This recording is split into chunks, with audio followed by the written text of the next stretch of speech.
Lockdown का समय था। सारी दुकानें, सारे मॉल, ऑलमोस्ट सारी चीज़ें बंद थी। मेरी हाउसमेड, उसने भी आना बंद कर दिया था। तकरीबन 2 महीने हो गए थे। बड़ी मुश्किल थी, पर एक दिन मुझे पता चला मेरे बिल्डिंग में ही एक लड़की है जो काम ढूंढ रही थी। तो मैंने सोचा क्यों ना उससे मदद ली जाए। मैंने उससे बात की और उसको पूछा कि वो क्या कर सकती है। तो उसने कहा घर के काम, मुझे वही चाहिए था। तो मैंने कहा ठीक है, घर का खाना और साफ सफाई देख लेना। वो भी मान गई। जो भी पैसे थे वो भी डिसाइड हो गए। और मैंने उससे कहा हो सके तो आज से ही शुरू कर ले।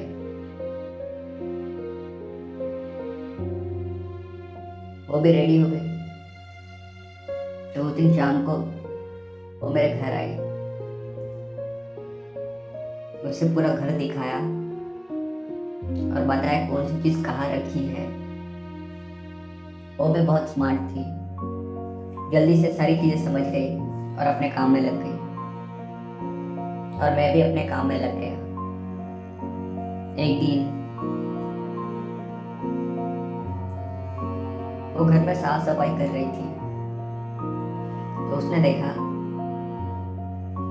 मैं अपने सर को बहुत बुरी तरह से खुजा रहा था।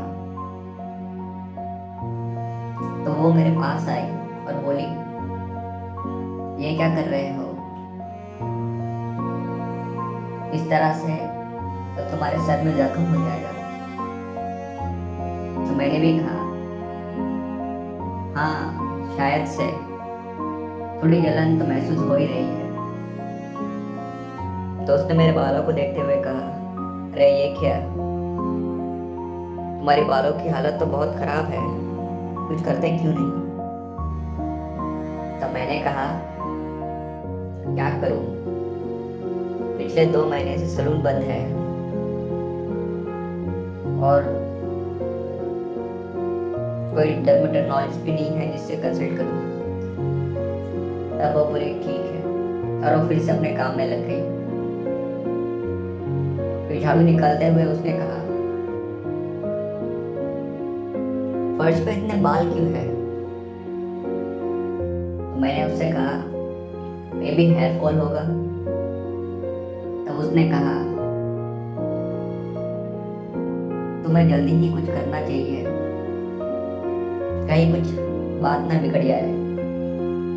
मैंने कहा हाँ, मैं भी वही सोच रहा हूँ, पर क्या करूँ। तब वो बोली एक तरीका है, पर तुम मानोगे। मैंने कहा अगर फायदा होगा तो क्यों नहीं मानूं। तब वो मेरे पास आई और बोली एक काम करो, तुम पूरे टकले हो जाओ, जिससे कि तुम्हारे सर में इचिंग भी नहीं होगी, और अगर कोई घाव होगा तो वो भी भर जाएगा, और हेयर फॉल की भी प्रॉब्लम नहीं होगी। ये सुन के मैं थोड़ा चौंक गया, पर थोड़ा सोचने के बाद मुझे लगा कि वो सही बोल रही थी। मैं भी मान गया और मैंने कहा बात तो सही है, पर सलून तो बंद है, होगा कैसे। तब वो बोली वो असल में एक ब्यूटिशियन थी और लॉकडाउन की वजह से उसका बिजनेस बंद हो चुका था। इसलिए वह घर में हाउसमेट के तौर पे काम कर रही थी। और उसने कहा कि उसके पास काफ़ी सारा सामान पड़ा है जिससे वो मुझे टकला कर सकती है। तो मैंने कहा ठीक है, अगर तुम कर सकती हो तो मुझे कोई प्रॉब्लम नहीं। यह कह के मैं फिर से अपने काम में लग गया और वो भी अपने काम में लग गई। मैं अपना काम ख़त्म किया और घर के लिए निकल गई। उसी दिन शाम को वो वापस आई, पर इस टाइम उसके पास उसने एक बैग था। उसने कहा चलो ट्रीटमेंट शुरू की जाए। मैंने कहा ठीक है। तो उसने मुझे कहा कि बाथरूम में करते हैं, साफ करने में आसानी होगी। मैं भी मान गया और हम दोनों बाथरूम में गए। तो उसने वॉश बेसिन के सामने एक स्टूल रखा और मुझे उस पर बैठने को कहा। मैं भी जाकर उस पर बैठ गया। फिर उसने मेरा सर झुकाया और वॉश बेसिन का पानी शुरू किया और मेरे बालों को धोने लगी। कुछ समय तक वो मेरे बालों में अच्छी तरह से मसाज कर रही थी। फिर उसने नल बंद किया और मुझे कहा उसी तरह बैठे रहो। मैं भी वहाँ उसी तरह बैठा रहा। फिर उसने उसके बैग से क्रीम निकाली और मेरे बालों में लगाने लगी। धीरे धीरे वो क्रीम फोम में बदल गई और कुछ ही समय में मेरा पूरा सर शेविंग फोम में कवर हो चुका था। और अचानक से उसने अपने हाथ रोक लिए। मैं सोच रहा था कि अब क्या कर रही है, बस ये सोच ही रहा था। उसने मेरे सर पर फिर से हाथ रखा और कुछ ही सेकंड मैंने कुछ महसूस किया। मैं महसूस कर पा रहा था कि मेरे सर पे कुछ तो हो रहा है और जिस जिस जगह पे वह चीज हो रही है वहां थोड़ा अजीब महसूस हो रहा है। वो मुझे टकला कर रही थी, इसलिए शायद से मुझे ऐसा लगता होगा। 2 या 3 स्ट्रोक के बाद बाल मेरे सर से कट के वॉश बेसिन में गिरने लगे। मैं देख रहा था धीरे धीरे बाल वॉश बेसिन में जमा हो रहे। वह मुझे पीछे से पूरा टकला कर रही थी। उसने 2 से 3 मिनट लिए होंगे मुझे पीछे से पूरा टकला करने के लिए। फिर उसने दूसरे की ब्लेड बदली और उसी पोजीशन में मुझे बैठने को कहा। फिर वह पीछे से सामने की ओर उस तरह चलाने लगी, पर इस बार पहले से ज्यादा बाल गिर रहे थे।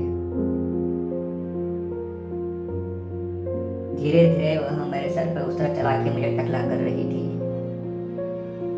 काफी अच्छा लग रहा था और थोड़ी थोड़ी जलन भी हो रही थी। शायद पहले जो मैं अपने सर पे इचिंग कर रहा था उससे हल्के से घाव हो गए रहेंगे,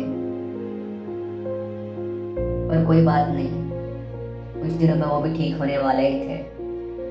तो मैं वही उसी तरह बैठा रहा। वह धीरे धीरे मेरे सर पे उस तरह चला रही थी और कुछ ही टाइम में मैं पीछे और सामने से पूरा टकला हो चुका था। फिर उसने दोनों साइड से मुझे टकला कर दिया। टकला करने के बाद उसने पानी लिया और मेरे सर पे जो भी साबुन और बाल लगे हुए थे उन्हें साफ किया। फिर उसने मुझे सीधा बैठने को कहा। जैसे मैंने सीधा हुआ, मैंने सामने कांच में देखा। मुझे 2 से 3 सेकंड पता ही नहीं चला कि वह मैं हूँ। मैं एकदम अलग दिख रहा था और वो देख के मेरी हंसी भी निकल गई। यह देख के वो भी हंसी और बोली तो नया लुक कैसा लग रहा है? मैंने कहा काफ़ी अच्छा है। तो उसने बोला ठीक है, कोई बात नहीं, वैसे भी इसी लुक में तुम्हें कुछ और हफ्ते भी निकालने होंगे। तो मैंने कहा कोई बात नहीं, इतना बुरा भी नहीं है। यह कह के उसने फिर से थोड़ा सा शेविंग फोम लिया, मेरे सर पे लगाने लगी। उसने फिर से उस्तरा लिया और मेरे सर पे धीरे धीरे चलाने लगी। अब मेरे गंजे सर पे फिर से उस्तरा चला के उसे और स्मूथ कर रही थी। उसने कुछ 5 से 10 मिनट लिए और मेरे सर को पूरा सफाचट साफ कर दिया। साफ होने के बाद उसने फिर से मेरे सर पर थोड़ा पानी लगाया और तौलिए से पोंछ दिया। पोंछने के बाद उसने उसके बैग से एक तेल की बोतल निकाली और मेरे सर पे अच्छे से लगाने लगी और कहा रोज तेल लगाया करो, सर के लिए अच्छा होगा। तो मैंने कहा तो क्या मुझे रोज टकला होना पड़ेगा? तब वो हंसी और बोली नहीं, तेल सर के लिए अच्छा होता है, भले तुम टकले रहो या ना रहो। वैसे मैं मजाक कर रहा था। मैंने कहा कोई बात नहीं। फिर उसने वॉश बेसिन में सारे बाल साफ किए और अपने घर चली गई। एक हफ्ता बीत गया था, मेरे बाल भी हल्के हल्के बढ़ गए थे और ईचिंग भी बहुत कम हो चुकी थी, मानो जैसे थी। तब मैंने उससे कहा क्या तुम मुझे फिर से टकला कर सकती हो? वो चौंक गई और अब उसे कुछ सेकंड देखने के बाद बोली टकला फिर से? पर क्यों? तो मैंने कहा पिछली बार टकला करने के बाद काफी सुधार लग रहा है, 1-2 बार और कर पाओ तो शायद से काफी सुधार आ जाएगा, तो डॉक्टर के पास जाना भी ना पड़े। तब वह बोली जैसे तुम्हारी मर्जी। खैर वैसे तुम्हारे बाल कुछ ज्यादा बड़े हुए नहीं, तो इस बार इतना टाइम लगेगा नहीं। तो मैंने कहा ठीक है। यह कह के वह अपने काम में लग गई और उसी दिन शाम को वह वापस आई, पर इस बार उसके पास कोई बैग नहीं था। तो उसने बोला चलो काम पे लग जाओ। मुझे पता था क्या करना है, तो मैं खुद ही बाथरूम में गया और टेबल वॉश बेसिन सामने रख दिया और वहां जाके बैठ गया। वह आई पीछे से, थोड़ा सा पानी लिया और मेरे सर पे मलने लगी। कुछ सेकंड मलने के बाद उसने अपने जेब में हाथ डाला और उस्तरा निकाला। उसने हल्के से उस्तरा खोला और मेरे सर के सामने रखा और पीछे की ओर चलाने लगी। इस बार मैं आईने में देख रहा था इस तरह जो छोटे छोटे बाल मेरे सर पे उगे थे वह साफ हो रहे थे। कुछ ही समय में उसने मुझे फिर से पूरा टकला कर दिया था। फिर उसने मेरे सर को फिर से पोंछा और कहा ये लो, तुम्हारा टकला फिर से सफाचट हो गया है। तो मैंने कहा हाँ, तुम काफी अच्छी हो इन कामों में। यह सुन के वो हंसी और बोली हाँ होना ही पड़ेगा। और फिर वह अपने घर के लिए निकल पड़ी और मैं वहीं बैठा